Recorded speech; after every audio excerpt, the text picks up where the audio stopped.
Hi, I'm going to tell you a story called The Ice Girl. Claire sat nicely at the table, practicing her letters by writing her name. She began with a big curly C. Her pencil started at the top and it swung all the way round to look like a crab's pinching claw. And then she did L, long and tall like a lamppost. The following letter was an A, all round and plump with a stalk, just like an apple, which also starts with an A. Next came R, down, up and round, like the right turn on a road map. And then finally Claire added an E, like a loopy elephant's trunk. Miss Joyce, the teacher, called her name. "Claire, would you come here, please? I have something important to ask you." Carefully pushing back her chair, Claire walked up to the teacher's desk. Miss Joyce smiled. "We have a new girl starting school today, and I'd like you to be her friend and to show her around. Would you do that for me?" Claire nodded. "Good girl," Miss Joyce said. "Her name is Elizabeth, and she's new." "Oh, well, I can show her where things are and play with her outside," Claire said happily. "Oh, you're a very good girl, Claire. Thank you." Miss Joyce put a shiny gold sticker on Claire's collar. "The one thing I know about Elizabeth is that she is an ice girl." Claire frowned, but kept quiet.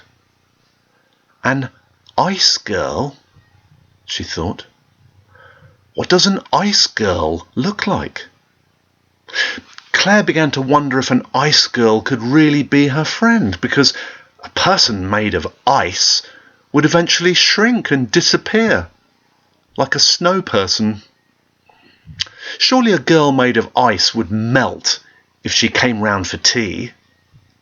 Claire's house was always warm and cosy, and she certainly couldn't put a guest into the freezer.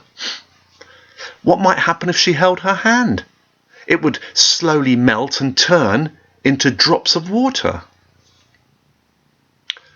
Claire thought about ice and remembered once when her mum had shown her some icicles hanging over the front door. They were beautiful to look at, but had broken when she touched them. If her new friend was made of ice, how could they play games without her snapping or shattering into pieces? A friend of ice would be awfully cold if you gave her a hug or sat next to her in class. But then Claire remembered that you can see through ice.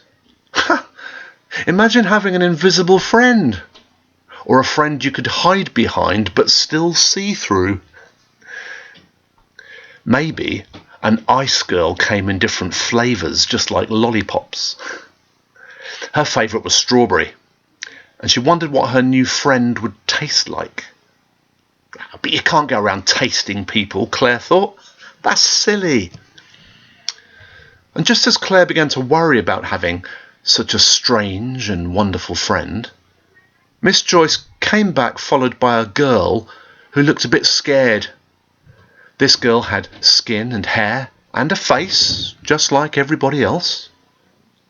"This is Elizabeth," Miss Joyce announced.